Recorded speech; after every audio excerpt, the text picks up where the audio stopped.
My name Nabasi Use. I am a convert Nigerian man. Since when they watch this Asante Nkabom program, I they enjoy and well. Brother and sisters, I beg, subscribe to KUSI Media. You watch KUSI TV every day. Follow, enjoy with me. My name is Emmanuel Onyekure. I'm a Pan Tapper. I want to go and watch KUSI Media stroke KUSI TV. Please follow me, subscribe. Let me rush go and watch. My tears as I think about moody the kind of. Now they told me the men dear me tia adofo Asante for omi ko tie they told me no or KUSI Media near whom baby Asante no every buy and Asante be seen.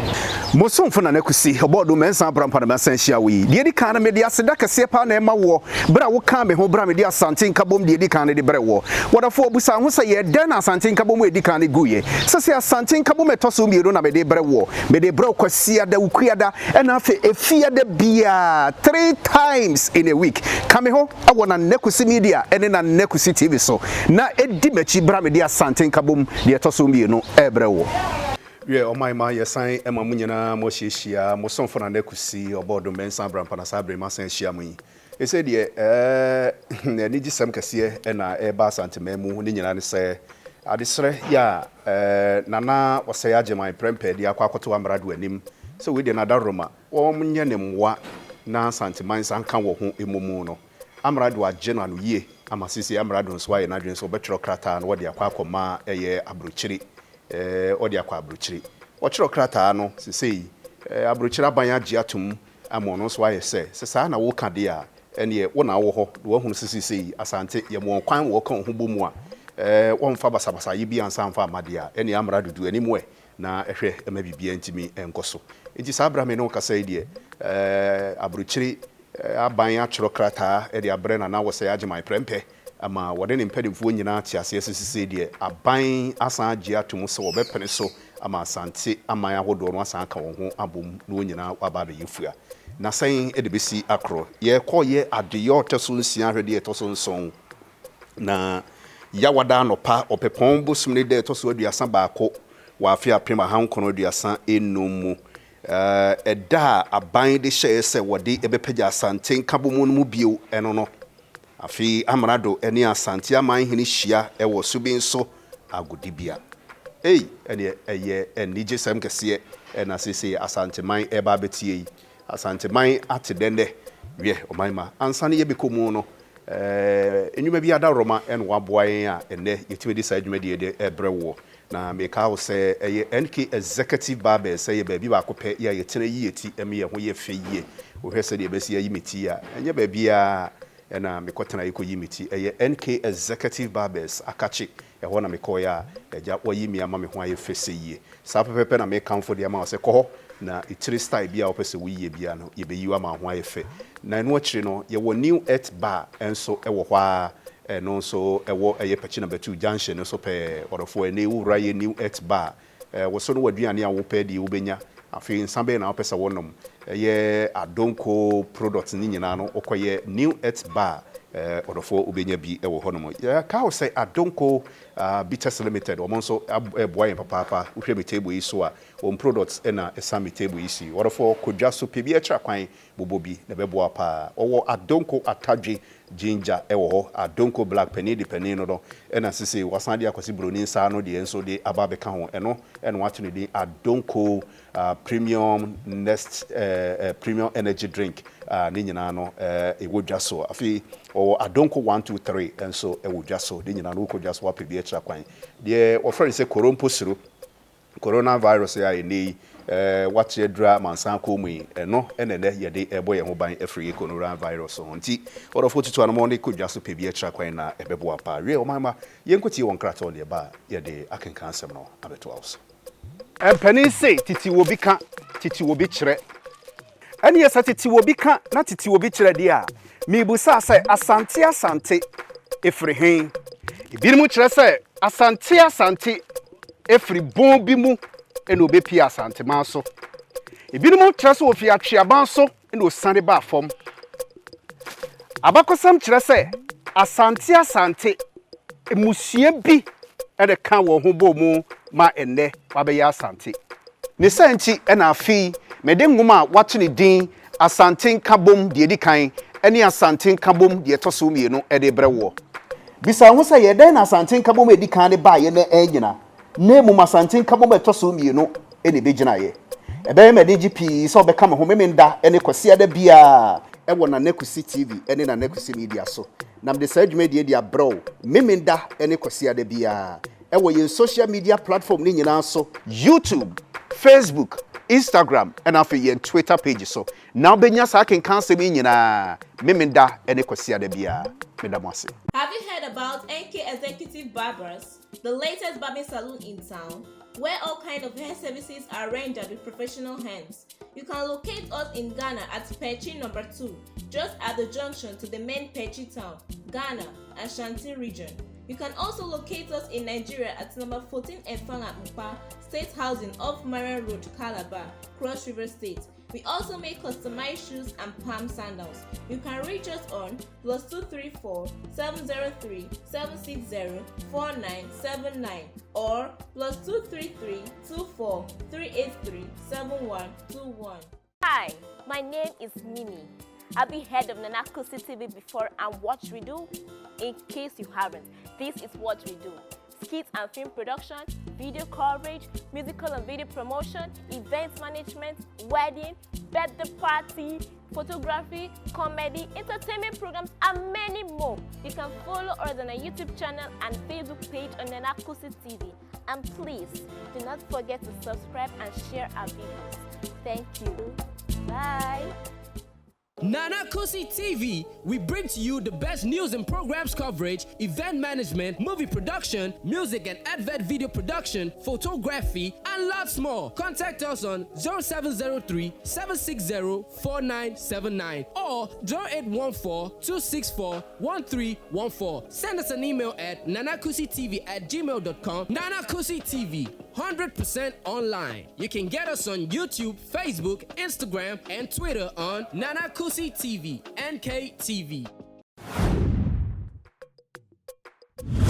Yeah, o my ma yesan ema mo hyiehia ebio afi ye ba be ko akenkan ne so na afi yahwe nia ebesie sabre ya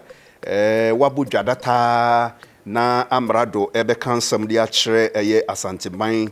de en wo beka wo be hyehyɛ mra bi de abema asanteman esan sisi wapene so sa asanteman kan wo homom ana sen wo be ye no na wo se age my prempe ene wo be ma na be swai aba be kire asanteman na waba be tena asikadwa kofi so say asante hene ana hyehyɛ no kra no sen ne siti a amrado de eba be tudwai sisi de se de medi kan ye no ye wade ye to so nsia hwede ye to so nso ya wada no pa opepon bo so de to so aduasa baako wafi apema hankono aduasa inum eda aban de ehye ye se wo be pagya Asante Nkabom no biu eno no amrado ne Asante amanhene ehia wo so be nso nipa domo a wo firi Asante amanso abetenchem ho amanhene ni nyina tenatena se amrado ba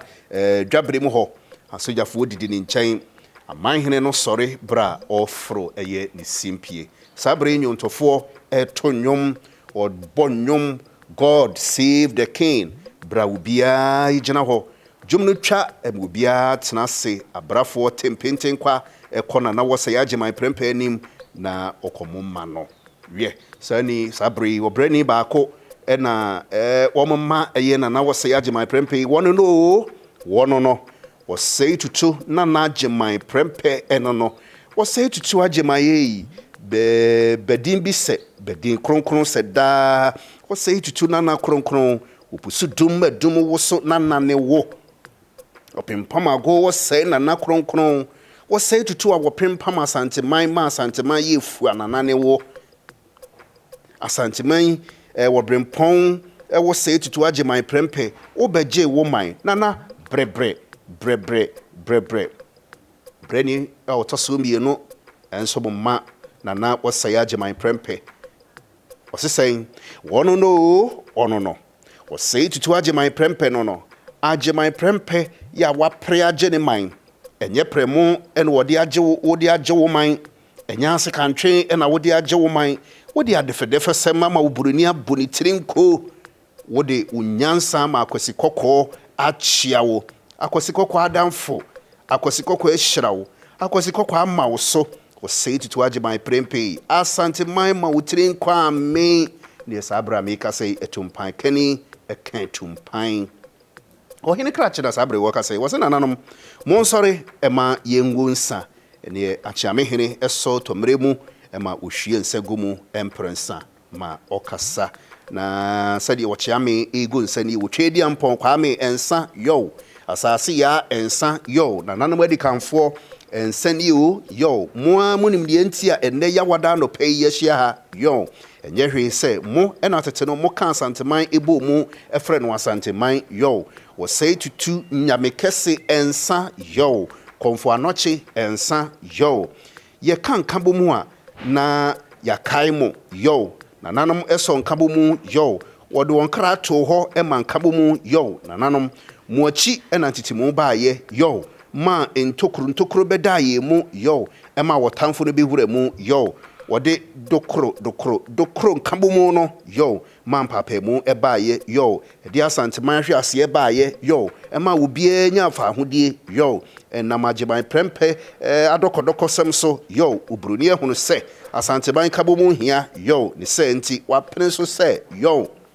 asante man enka ne homom bio yo na asante man enya asante man yo na sikadwatumi emeda ne dada mu yo na mo nana wo se agyeman prempe yo enya asante hene yo nananom mo ena mo nana agyeman prempe nkwaso yo mon shano din wochimi aswa deso amode so no yo amarado enkwaso yo asante man nkwaso yo mon hirehira yen enkabomi so yo na yabetomo a yenya asempa bi aka yo nipa won pese sankabumi ebeye yedie yo obi nkwa hira ne busuefo yo mon wo atiko yo na won fa wo musuo nkwa chirichiri mbosa sabri eye wachiame gunsa de to nananum anim na krache na sabri wo kase wosi kuma se hene nananum amrado se muma ne kwan na omra emechia ene me ne okasai wo chia me se ene okwan eda ho no mamra de sori ekochia asradom no ansana wo kochia chia ahemfo no sabri nyina na agura hodo egugu so obetena se chia me ne kasai wo se krachi na nanamo pese obema amrado nso akwaba ene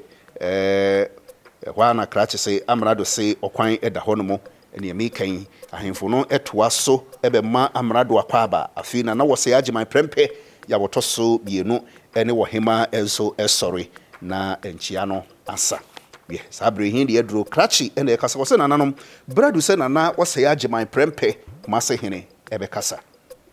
ene osori a chiriye kurafo ede chiriye seduso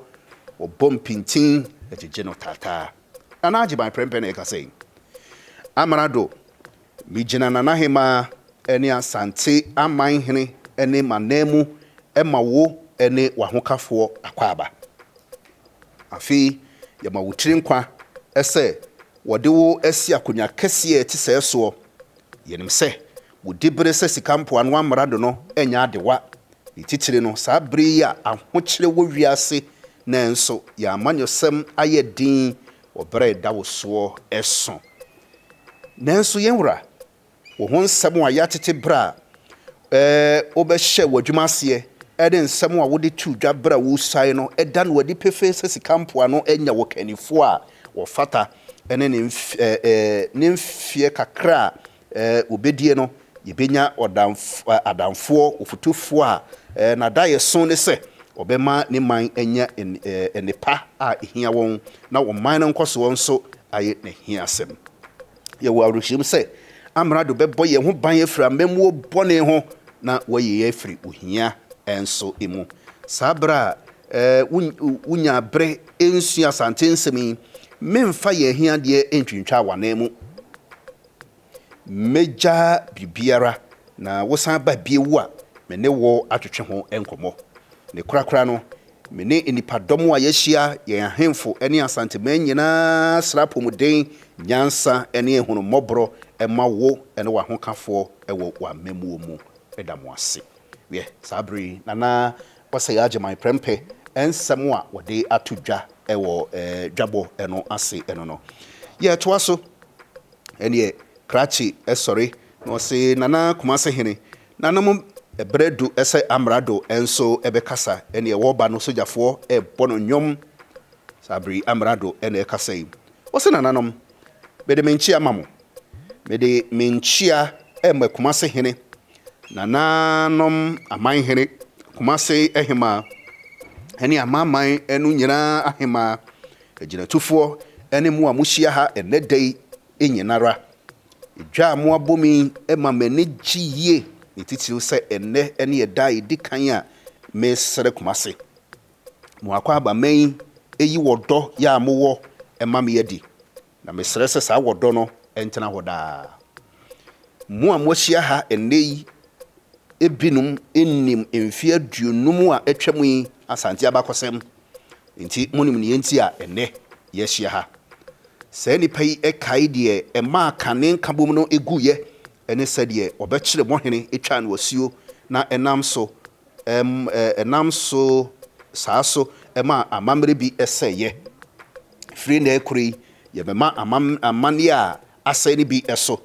ebiew emfi ameka ho asemi enkoso pi aba Asante memu sabri kumasi a eye moahen kuro no ekenkura eye fe ewa bibrem atoye eha enso eho mwa wo bia de aboa na amasa enkosuyi enso etimi aba mfie dunie ene ye de mo hene ebremo na ye ma no so eye no kumase hene enu achi no aban efa adwene se obema mo kwan ama mo abu mo man se tete no ebiew abruchire aban ehunu se da bi beba esese wo makwan na Asante hene ehwe Asante man eso nananom eda no ene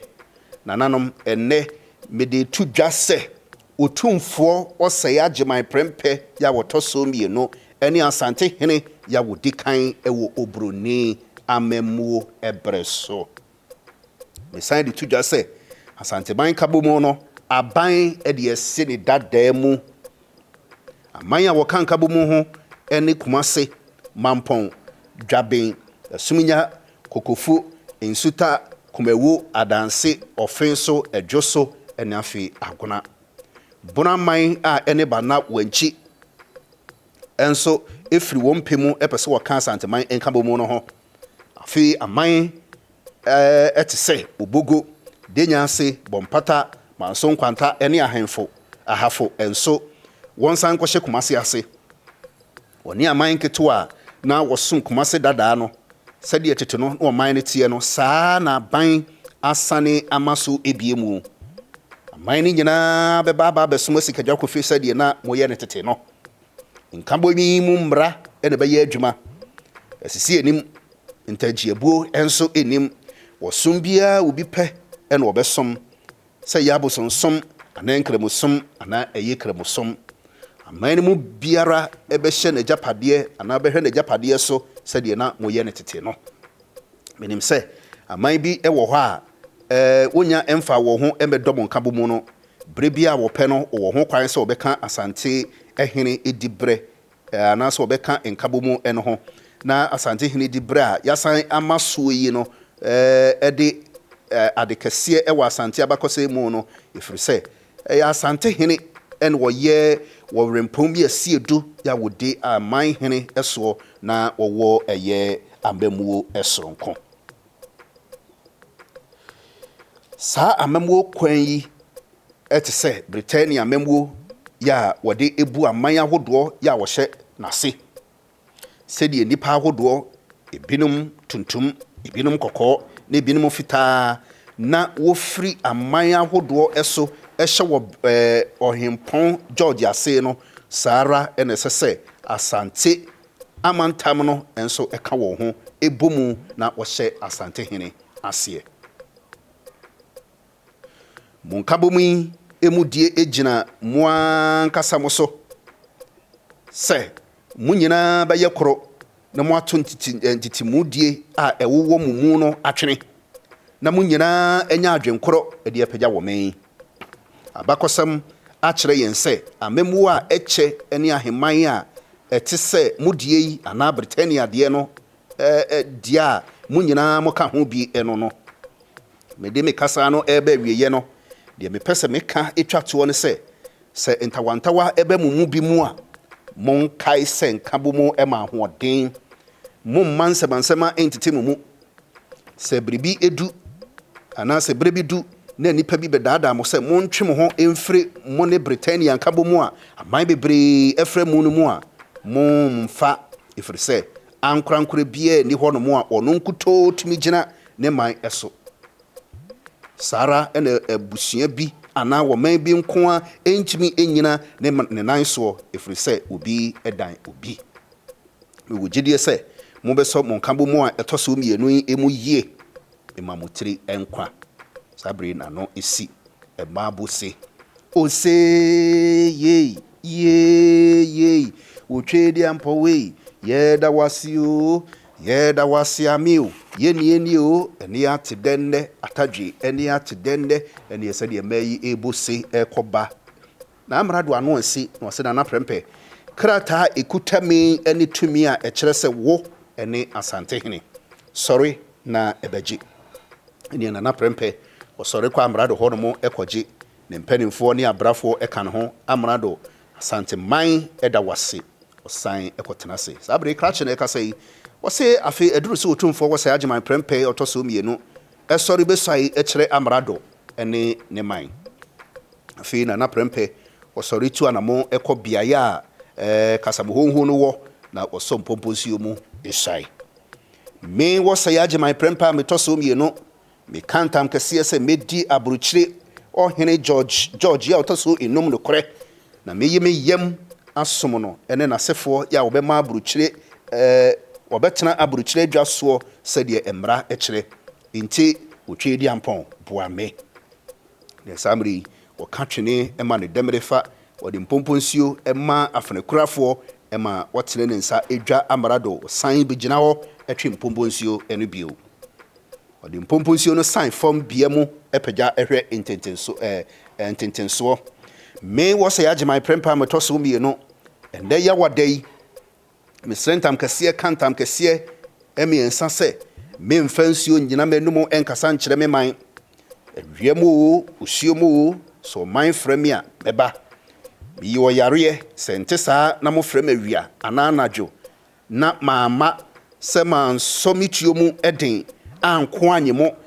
me dane m'akyiri ɛkyerɛ dɔm sɛ me de nsuo gyina m'anum ɛka kyerɛ mo a me tontam kɛseɛ ne saa bere mpanimfoɔ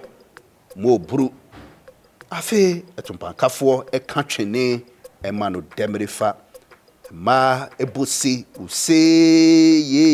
ye wotwe di ampɔwe ye da wasio ye da wasiamio ye ni o ɛne ate dɛndɛ atadwe ɛne ate dɛndɛ sabri ɛya ɛne gyesɛm kɛseɛ ɛna ato Asante man Asante Nkabom mu edi kan ɛbae ɛnso ɛnyina na nanom ayɛ bi amennɛ Asante Nkabom mu ɛyɛtɔ so mmienu ɛna aba Asante Nkabom ɛtɔ so mmienu ɛna ɛkurekura nananom efiri nana ɔsɛe agyeman prɛmpɛ ya wɔtɔ so mmienu ne brɛ so besi ɛnnɛ wie ɔmanma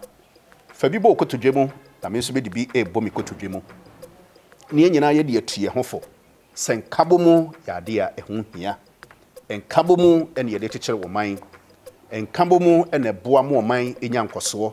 Nkabom mu ɛne boa ɛma abusua biara etimi enya nkoso obusua tete ntokwa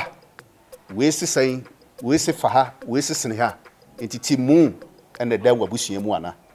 fa de esiye ɛwɔ Asante mu ama Asante yɛtimi yɛgyina ɛnnɛ fa yɛ asuasɛm ase bibi saa ɛkɔso wɔ abusua mu a yɛnka yɛ humom na sɛ deɛ mpani ka sɛ pra yɛ wo hoi wo yi baako a ubu mu a ebu na wo ka bɔ mu a emu yɛmfa nyɛ hiasɛm yɛmfa nyɛ futusɛm yɛmfa mu yɛnkotodwe mu ne yɛnka yɛ humom na menim sɛ daakye bi yɛ nyina no yɛfu a ɛde asomdwie ɛne koroyɛ ɛne afi nkosoɔ ɛne bɛba ɛdamase posomfo na ne KUSI ɔbɔ do mensa brampa ɛna mbɛdi dwumadie ho kyiame ɛwɔ na NEKUSI media ɛne na NEKUSI TV so te sɛ deɛ yɛde Asante Nkabom ɛtɔ so mmienu ne nyinaa ba de wieyɛ Nyankopɔn yɛ adom a afe foforɔ a yɛbɛsi mu no yɛbɛsan ɛde nwoma foforɔ ɛde aba mefa saa kwanya yi so na mɛgyina ɛyɛ na NEKUSI media ɛne na NEKUSI TV team no nyinaa na mu na mede aseda ɛni kabea de ama yɛtiefoɔ ne yɛahwɛfoɔ nyinaa sɛ munya brɛ na agya mudi akyi ɛwɔ yɛn dwumadi a watwene din ka mehwɛ yɛ yɛde brɛ mu wɔ na NEKUSI media ɛne na NEKUSI TV so yɛda mu nyinaa mu ase kam Nyankopɔn yɛ ade mu afia yɛbɛsi mu no sɛ yɛda so te nkwa mu nko ade a yɛde ɛyɛ Asante Nkabom a ɛyɛ nwoma foforɔ asan ɛde abrɛ mu ɔsɔmfo na NEKUSI makrao baba ɛmpani se titi wo bi ka titi wo bi kyerɛ ɛne yɛ sɛ titi wo bi ka na titi wo bi kyerɛ deɛ a mibusa sɛ asante efiri hen ebinom kyerɛ sɛ asante efiri bon bi mu ɛna obepia asante man so ebinom kyerɛ sɛ ofi atweaban so ɛna osane ba fam abakosam kyerɛ sɛ asante emusua bi ɛde ka wɔ ho bɔ mu ma ɛnɛ wabɛyɛ asante ne sɛnti ɛna afi mede nwoma a wato ne din Asante Nkabom deɛ di kan ɛne Asante Nkabom deɛ ɛtɔ so mmienu ɛde brɛ wɔ bisa ho sɛ yɛdɛn na Asante Nkabom edi kan de ba yɛ na ɛnyina na mu Asante Nkabom ɛtɔ so mmienu ɛne bɛgyina yɛ ɛbɛyɛ mɛde GP sɛ ɔbɛka me ho memenda ɛne kwasi ada bia ɛwɔ na NEKUSI TV ɛne na NEKUSI media so na mede saa dwumadie de abrɛw memenda ɛne kwasi ada bia ɛwɔ yɛn social media platform ne nyinaa so YouTube, Facebook, Instagram and after your Twitter page so. Now benya sa ken cancel me nyina memenda ene kwasi da bia medamase. Have you heard about NK Executive Barbers, the latest barbing salon in town, where all kind of hair services are rendered with professional hands? You can locate us in Ghana at Pechi number 2, just at the junction to the main Pechi town, Ghana, Asante region. You can also locate us in Nigeria at number 14 Efanga Mpa, State Housing off Marian Road, Calabar, Cross River State. We also make customized shoes and palm sandals. You can reach us on +234 703 760 4979 or +233 24 383 7121. Hi, my name is Mimi. I've been head of NEKUSI TV before and what we do, in case you haven't, this is what we do. Skits and film production, video coverage, musical and video promotion, event management, wedding, birthday party, photography, comedy, entertainment programs, and many more. You can follow us on our YouTube channel and Facebook page on NEKUSI TV. And please, do not forget to subscribe and share our videos. Thank you. Bye. KUSI TV, we bring to you the best news and programs coverage, event management, movie production, music and advert video production, photography, and lots more. Contact us on 0703 760 4979 or 0814 264 1314. Send us an email at nanakusitv@gmail.com. KUSI TV, 100% online. You can get us on YouTube, Facebook, Instagram, and Twitter on NEKUSI TV, NKTV.